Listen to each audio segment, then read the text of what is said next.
Amongst the many people they're alleged to have spied upon and stolen information from include details of staff at a pasta manufacturer. Okay, not the recipe, but yeah, the staff. No. Right.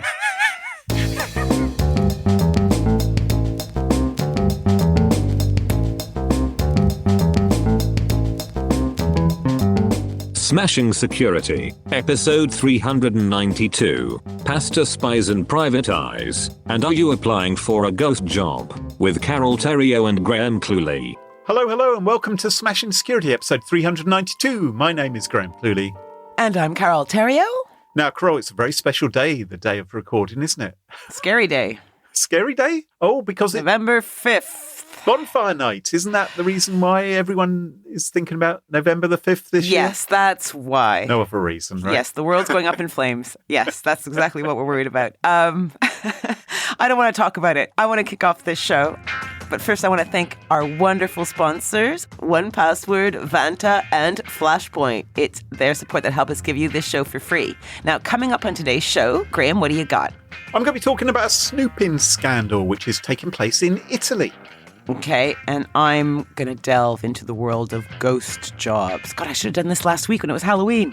All this and much more coming up on this episode of Smashing Security. Now, chums, let me take you to the beautiful land of Italy. We all love Italy. Fantastic food, fantastic architecture, fantastic people, fantastic weather. It's one of the best countries in the world. Beautiful coastline. Yeah, it's lovely. Looks like a boot. What else can we say about Italy? You don't really appreciate that when you go and see it, though. No, you can't really tell. It's not that easy to tell from it. You have to zoom out. Got to jump up really high.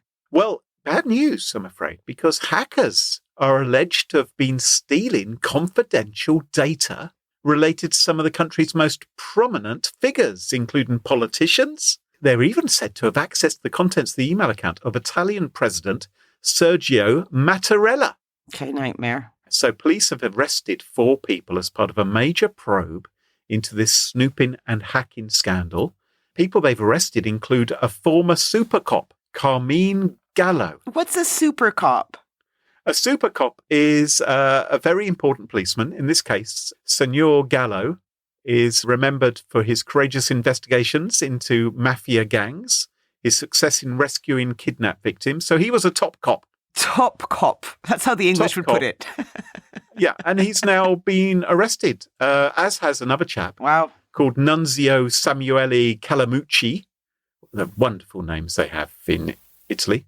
And he's been previously linked to the Anonymous movement. He's claimed to have hacked the Pentagon in the past.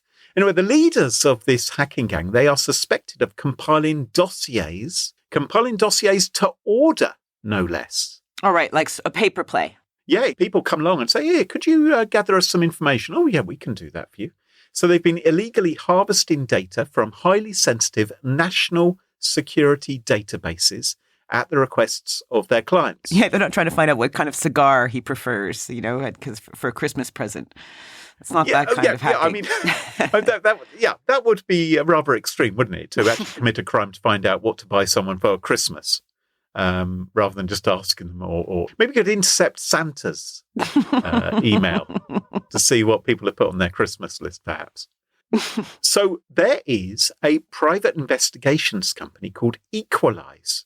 And that is run by the former super cop, Carmine Gallo.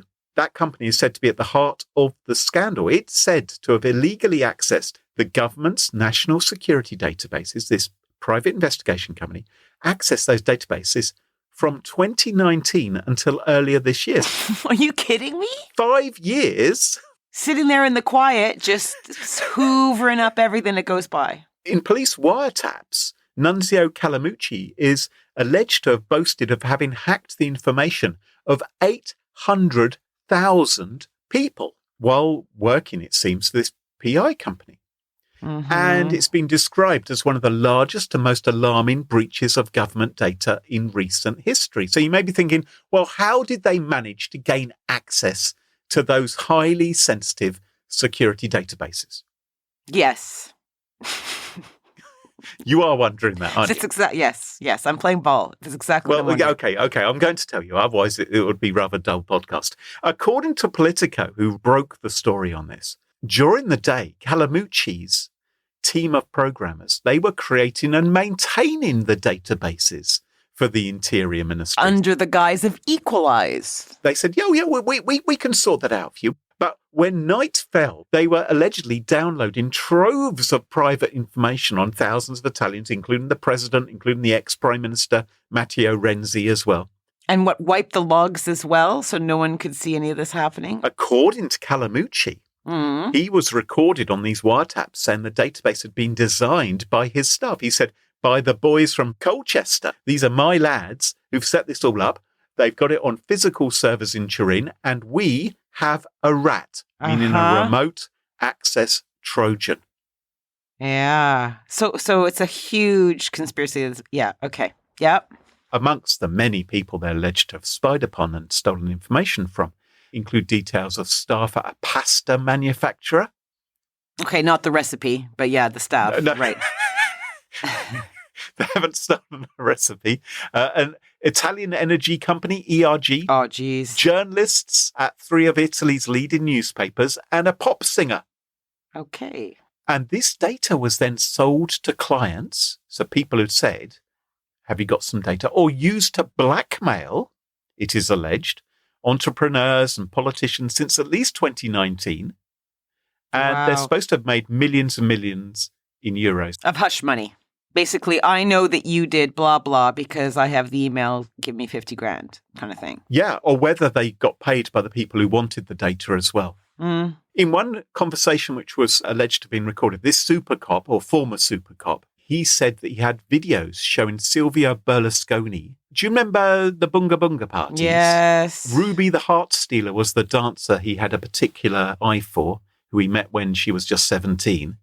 Carmine Gallo, the former super cop, is recorded claiming to have had videos of Berlusconi up to no good with her.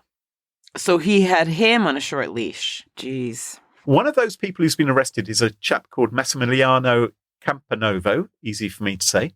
Now, he's either a private investigator or a hacker. Depends on which newspaper reports you read. Maybe it's the same thing these days. And he told the judge who's handling this case that he fears for his safety and that of his family because he says, I received a lot of data and compiled reports on behalf of Equalise, and I may have enemies in high places or maybe low places. Who knows? But anyway, he's worried as a consequence. Jeez, yeah. You would be, though, right? Because you're messing with... Of course. Yeah. You're messing with a lot of powerful people. Yeah, and now you're going, actually, maybe I shouldn't have done that. And not just the people you've taken the data from, but the people who asked for the data, right? Who are the people who are paying this private investigations company to dig up dirt on people? No, but it's bigger than that, right? The 800,000 people. So if they're getting troves of emails... And other records, so financial records, all kinds of information which could be embarrassing. So far, there have been 60 people linked to this breach. So there may well be more arrests, not just in Italy. As I mentioned, there were programmers allegedly working for this gang in Colchester, of all places, as well. So if the prosecutors are right, we have a private investigations company stealing highly sensitive information from government databases about politicians, entrepreneurs, Olympic athletes, pop stars, to order. And energy companies. Pasta manufacturers, let's not forget them. Yes. Who were they doing it for, Carole? Who do you think? No idea. Do you have any suspicions? No, I'm sorry. Okay, the aliens. They're doing it for aliens. Well, no. Strangely, no suggestion of that so far. Okay. Phew. But wiretaps, which have been leaked to the Italian media. Clearly, everyone's leaking everything out in Italy. So the Italian press are getting lots of leaks from the police of wiretaps and things. Suggest that Equalise's clients included Mossad, the Israeli intelligence agency. And you may not be that surprised. I mean, I'm frankly not that surprised about that, them being clients. But no, me neither. There was another client who's been mentioned. The Vatican. What? The Vatican. Well, okay. Wow. Okay. So, interesting. Did they comment? Well, Politico did request a comment from the Vatican. Good for them. Apparently, they made a written request. I don't know if that means they put it in a letter or something. I don't know if the Vatican's answering emails these days. I think they're getting email if they're asking for troves of data. They're not going to be putting it in stone. The Vatican hasn't responded. Okay, yep. But, this is a story which is just breaking now. There's more investigation to be done. It looks huge. And it's interesting to me because this is something which is largely quite localized and you could sort of ignore it in a way. But I wonder what other countries something similar may be occurring in, and which government agencies may have farmed out the administration of some of their databases to people who might, allegedly, be accessing that data out of hours and maybe monetizing it in other fashions. Okay, this is outrageous. I'm going to say this. The Vatican requesting this information somehow feels to me... Is it against one of the 10 commandments, are you thinking? Is that No, it just feels somehow less dangerous to me in this day and age than, say, a political enemy getting that information. You're a lovely person, Carole, and possibly very, very innocent. But I think any powerful organization has the ability to do terrible things sometime. I mean, you have to wonder what they were going to do with it. And maybe they won't go and collar you in a dark alley, but... No, I suspect they were probably going, do you really want us to do that? Let me just review the tapes. Let me show you this. A little kind of gentle coercion. So you want to be Pope, do you? You want to be an archbishop? Interesting. We've got this little bit of information on you. So Italian politicians are understandably up in arms, which is the Italian gesture, if you think about it. They always have their arms up. Yeah. It's a mega hack for hire. And those who've been arrested so far, they're refusing to answer questions from the judge in charge of the case. It'll be interesting to see how this develops, because as the charges become more serious, I think the pressure will be on them to maybe reveal a little bit about what has been really going on and who for. Wow. Carole, what's your topic for us this week? This week, I'm going to talk about ghost job postings. So have you heard of this? Is this where you advertise jobs at your company which don't really exist? Yes, you're very close. Okay, why would you do that? I had no real idea because I guess I haven't been cruising for a full-time job for a while, and I don't spend my time on LinkedIn. Mm-hmm. But there does seem to me to be a serious lack of good vibes, and I want your opinion, okay? So, right. Okay, so for those who don't know, as Graham suggested, a ghost job is a job listing that an organization publishes, except the job either does not exist or has already been filled. Huh. So think we have an imaginary friend called Clive who's found the perfect job and spends all his time polishing his CV and detailing his experiences and writing a cover letter to increase his chances of getting a looking. Right. All the while, he's just spinning his little wheels because there's effectively no job to be had. It's a waste of time for him, isn't it? Yeah. It's a complete waste of time. Right. And, if that was happening to me, I would feel frustration, right? I would feel a little annoyed. There are companies who advertise jobs because, we have to advertise the job, but they've actually got someone internally in the company already. So I don't know if there's a legal requirement to advertise it, but they actually know who they want to shoehorn in there already. And that's annoying when that happens. But this is something different from that, is it? It seems to be. Right. And, I was thinking this is going to be niche, right? This is going to be pretty niche. Mm-hmm. It's not so niche, Graham. No. My Perfect Resume. So they published research recently saying 81% of recruiters, 81, admitted to posting ghost jobs. 81. Why? To show that they're really, really popular recruitment agencies. I'm going to get to that. You start thinking in your head reasons why. Okay. All right. Resume Builder. Okay. They say 40% of companies admitted to posting fake jobs in 2024. So almost half. Okay, I've got another theory now as to why they might do this. Good. Jot them down. Okay. They also found that 30% of companies were currently advertising for roles that were not even real. Right. Okay. Why would a company do this? Over to you, Graham. Take a stab. Is it the recruitment agency that's doing it, or the company that is actually... Both. Okay. Often HR or senior staff like the CEO and the C-level and the VPs will be behind it if it's straight up with the company or recruitment agencies? Okay, a few theories, right? Okay. Number one. I'm all ears. Number one, you've got a horrendous chief executive officer, right? He's a complete maniac, like most CEOs are. And you've got to convince him that you're busy, right? You don't want to get fired. You don't want him walking into HR and saying, what are you guys doing? You're just sitting around, picking your toenails. So what you do is you start advertising for loads of jobs and you keep on trying to convince the CEO that the company's doing really well and we're hiring. Can't find the right people. Oh my God. Yeah. But we're active. At least we're doing something, boss. So there's that theory.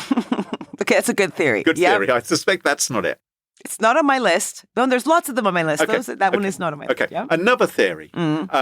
You are an agency which wants to say, we're the people with all the jobs.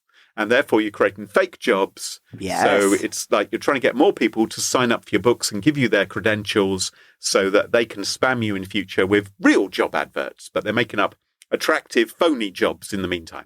Okay, that's pretty close. Okay.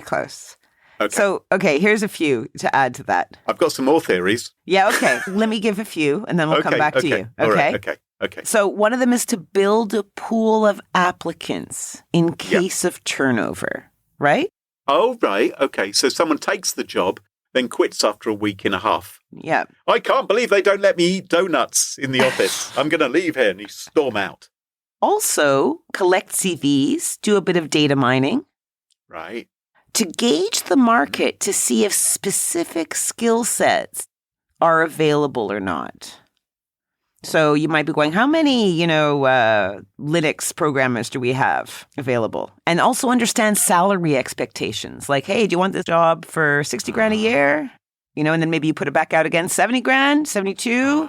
To create an impression of growth, this is basically what you're getting to perhaps attract investors or maintain a positive public image, or to look very active, even if you're suffering from a hiring freeze. It seems daft, though, doesn't it? Yes, but there's two more that kind of shocked me, okay? Okay, go ahead. So on level 1 of 10, we want to know how shocked you are. You may not be shocked at all. You're cooler fish than me. To convince an employee that additional resources are on the way. Without ever having the intention to fulfill the role. Do you want to know how many surveyed said they did this? No way. 6 out of 10. No. 60%. I think it was 61. So over 60% do this for that reason. Yeah, maybe you used to have a colleague. Yep. They fired the colleague and they said, "Oh, could you just cover for your colleague as well? We are hiring. You just keep on doing the job. Yeah, of course you're now doing the work of 2 people, but don't worry, we are hiring. We'll review you in a year and review your salary package. Keep doing the work. Oh, we can't find the right person, but we are definitely hiring." Okay, it gets worse. You ready? Right. 6 out of 10, so 60% plus survey, Yep. also said this was to make employees feel replaceable. Like double wow. Like make your employees nervous. That's the secret to high employment retention. Who knew? Don't get eyes above your station. Don't start asking for a raise because we're recruiting. Yeah, we're recruiting right now. It's like, boss, why is my exact job on the job board? Just wondering. So Resume Builder apparently said that posting Ghost Job had a positive impact on revenue, productivity, and surprisingly, they say, employee morale. And I'm like, oh, really? Really? When an overworked employee realizes there's no relief on the way, are they going to be like, oh, God, I love this guy. I love this company. I love everything about how they're treating me. And when they read one of these surveys, because it sounds like all these companies are doing surveys about this, and they say, oh, hang on a minute, 60% of companies are doing this. They're not going to be feeling so great then, are they? No. Like, think about the candidates, right? So all these fake jobs, it's like being on Ashley Madison and looking for the love of your life.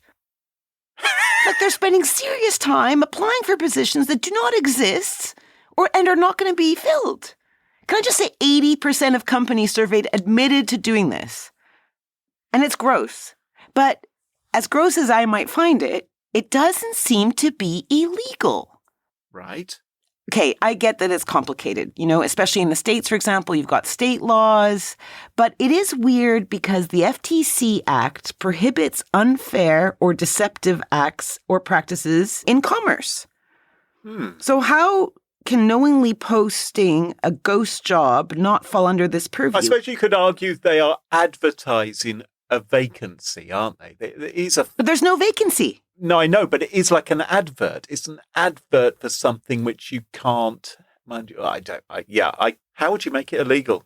In the UK, the best place I could find was maybe the Employment Agencies Act, which requires employment agencies to be transparent about their services and ban unfair practices. So, to my mind, a big font in red saying fake job do not apply might be helpful. And anecdotally, I heard this is a huge deal on LinkedIn. And then I was wondering, does LinkedIn care about this, right? Because is it in their, do they have any way of reporting if something looks suspicious? And apparently they do. Oh. But basically right now, it's kind of like the Wild West. With one side holding all the cards and the lowly candidate being, screwed around. What can you do about ghost jobs? And there's not much you can. The advice I saw was look for vague descriptions. So listings that lack specific details about responsibilities and qualifications, maybe ghost jobs, maybe. Right. Long posting durations, and I've heard this from other people as well. So positions that have been posted for more than 30 days without updates are often considered ghost jobs. Right.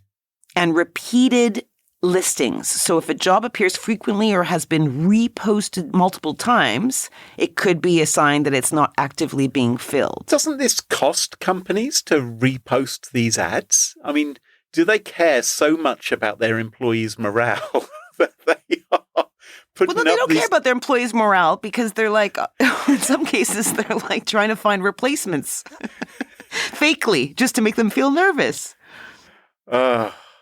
Anyway, I don't think it's a very cool way to operate companies. Oh, you don't? You don't think this is cool, Carole? On the cool scale of 0 to 10, it's way closer to nulle point.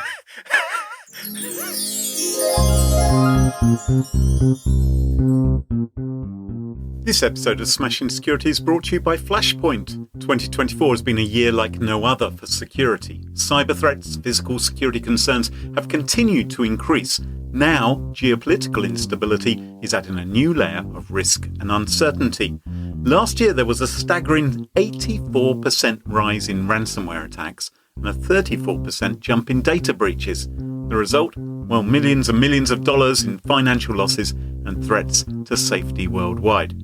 That's where Flashpoint comes in. Flashpoint empowers organizations to make mission-critical decisions that will keep their people and assets safe. How does it do that? By combining cutting-edge technology with the expertise of world-class analyst teams, and with Ignite, Flashpoint's award-winning threat intelligence platform, you get access to critical data, finished intelligence, alerts, and analytics all in one place. It's no wonder Flashpoint is trusted by mission-critical businesses and governments worldwide. To access the industry's best threat data and intelligence, visit flashpoint.io today. That's flashpoint.io.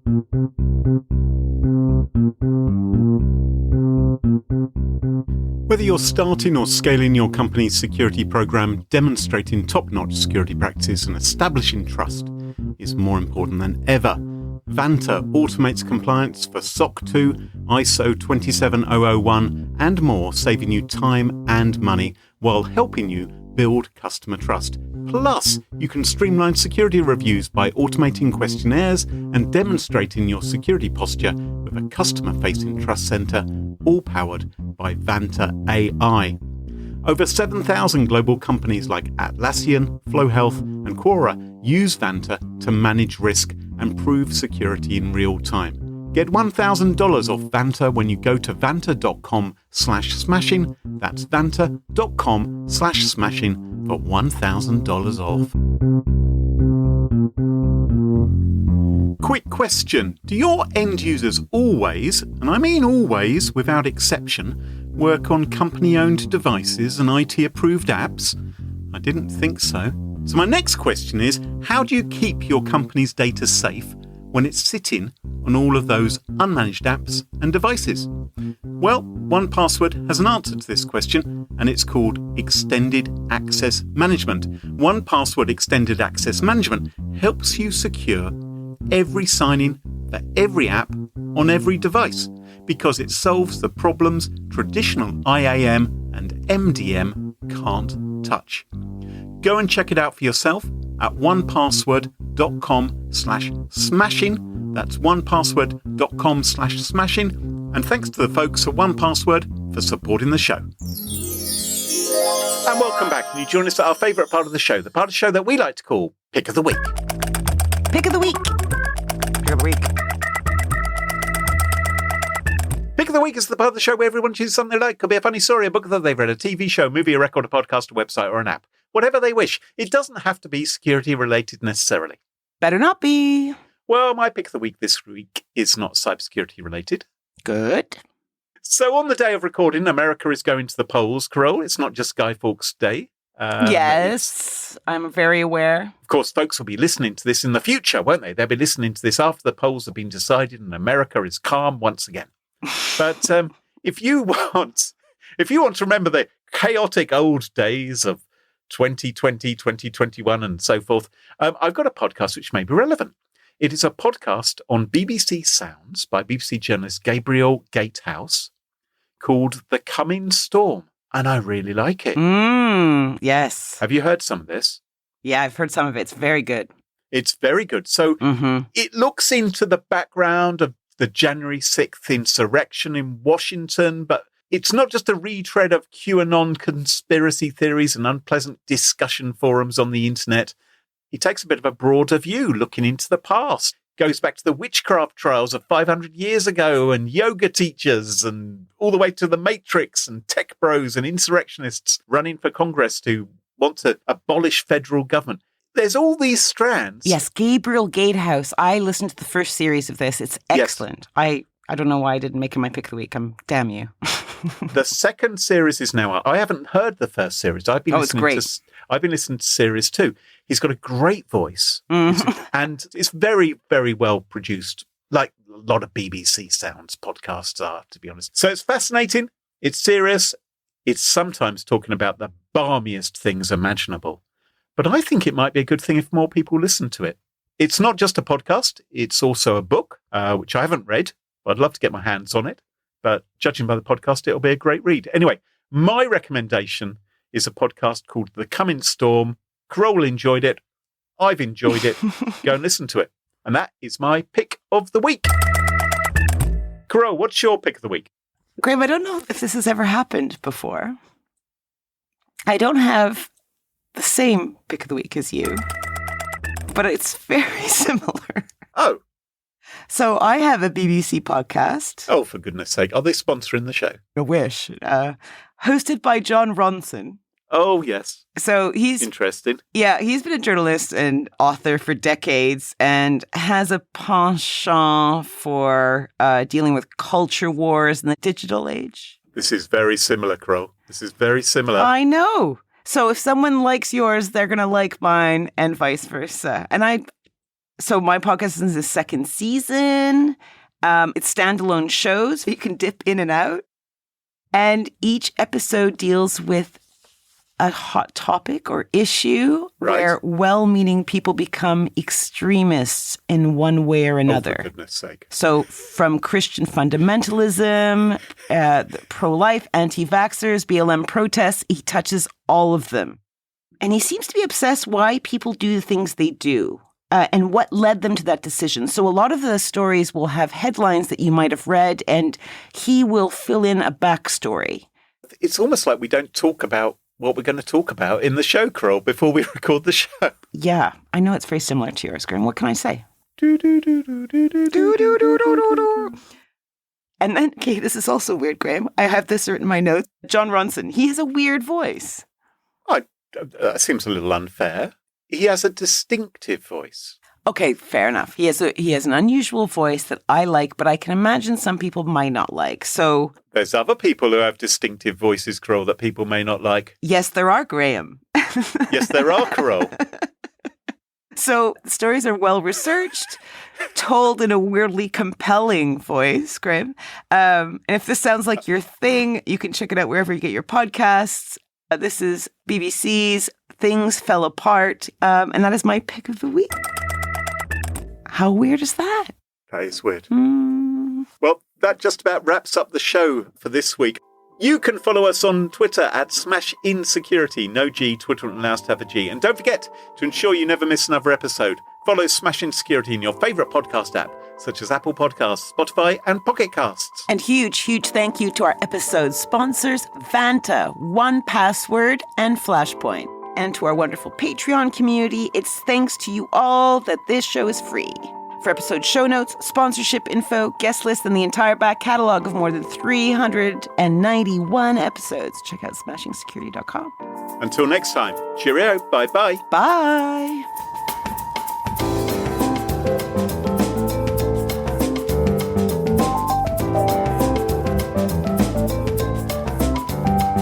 Can't call John Johnson's voice weird. He's never going to come on the podcast now, is he? If he hears that, he's going to be all upset. Weird doesn't have to be bad. You're weird. What do you mean I'm weird? You don't think you're weird? I'm weird. Yes. I think that's what you should have said rather than I'm weird. Yes, okay. You're the most normal person I've ever met, ever. I appreciate that. Thank you very much. You're very welcome. Now we've got You're it very on welcome. tape. Yes, we do. Goodbye.